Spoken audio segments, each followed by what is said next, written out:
Hello, my name's Adam. This is my second video on the channel. Today I'm going to be yobbifying my Mercedes A-Class.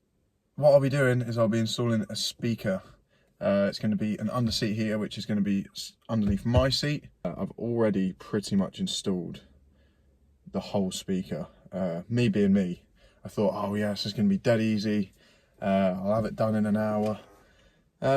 Which it is pretty easy, and you probably could do it in an hour, but I'm, severely undercapable doing these sorts of things, so it took me a lot longer than I'd like to admit. But I just wanted to run you guys and girls through how I did it, what I did, and I've also still got to figure out how I'm going to get the radio to switch on when the car does. I've not done that yet, but I believe it's going to be as easy as putting in a fuse. I watched a few tutorials which said to put it in the blue wire in the back of the head unit. I will show you. It's not that easy. It doesn't work. So yeah, let's get on to the video. Just want to take a quick moment to apologise for the video quality in the last video. I am still learning, but the camera was pointing the wrong way the whole time, which probably made it quite hard to watch. It was very hard to edit because, yeah, it was a bit painful. But from now on, it's going to be landscape. But yeah, all that aside, the first thing you're going to want to do, also, before attempting this yourself, I do recommend watching the whole video all the way through to make sure you got all the right tools. Because the worst thing to do is to look at the video, go step by step, and realise you haven't got any of the tools. So you go out to the shop, get one tool, and realise you haven't got another tool, and so on. So yeah, watch the video through. I'll describe the tools as I need them, and then you can get everything sorted before you start the job. Wish I'd done that. So you're going to want a pulley tool. I bought these from Wilko's for about £10. There's an assortment of different ones, and I like these hook versions. I did try to improvise, just get the tool, because it doesn't work. You need a hard piece of metal to pull against these two speakers to pull them out to access the screw to this head unit, which I shall do now. So underneath, on the bottom, I think it's probably better to show you this one. I've just got in there. So you're going to get inside that little hole, that little slit down there, twist it to the left or to the right, and just pull it out. Oh, try not to throw any coffee, it might not help. So there we go, that's out. Do that with both of them, and then unscrew both of these. When you're unscrewing these, try not to lose them. Try and keep them in the hole like that. They'll unscrew completely and not come out, so just bear that one in mind. Your vent's going to sit in like that with a little pull tab down there. I have broken it slightly. So you're going to hook your tool into there, twist it round, and it should come straight out. So okay, that's the second one removed. A bit clearer because this one hasn't been broken by myself. There's your little hole. Once you got in there, twist it around, and it should come straight out. So once you've done that, you just want to make sure that you disconnect your battery. Like that. Safety is #1 priority.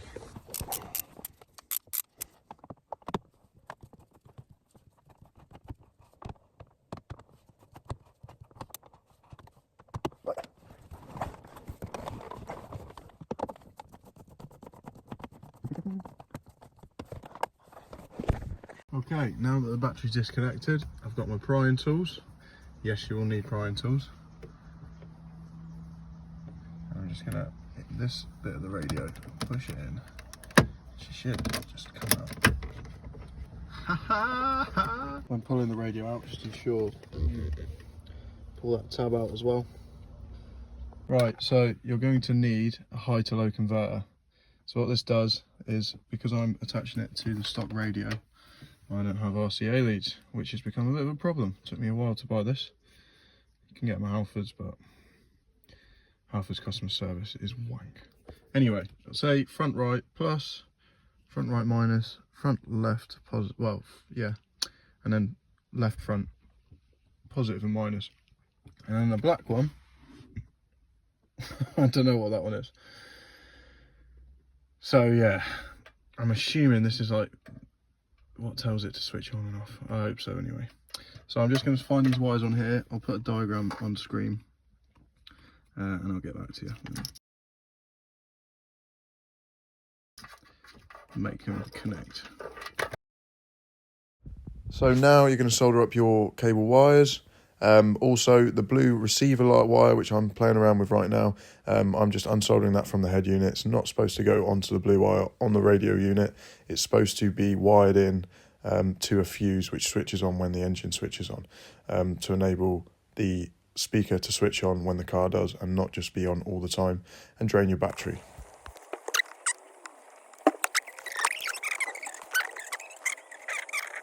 I'm just going to quickly test to see if the fuse is going to do what I want it to do. So I've just extended my radio receiver cable.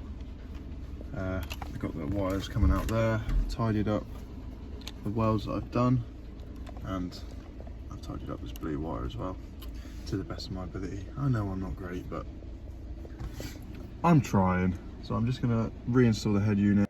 Just quickly, before I put the head unit back in, I've threaded the radio receiver cable down there. All I've done is just tucked it down there, straight through and then into there. The live wire, I have gone from the live in the fuse box down in the passenger seat. I've run it through, tucked it around the back, well you can see it at the moment, and then tuck that back through there, down out the other side, and then the live and, well, the red and black RCD cables run down through there as well as the live, and tucked in through there, down the side panel, and round down to the back where the subwoofer is.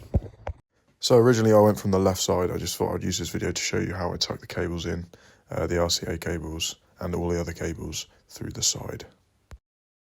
Thought I'd also show you a quick time lapse of the power cable being installed. Make sure that the fuse is actually in the power cable as well.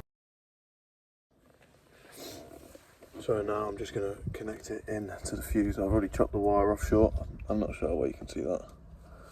But, yep. And now I'm going to split it.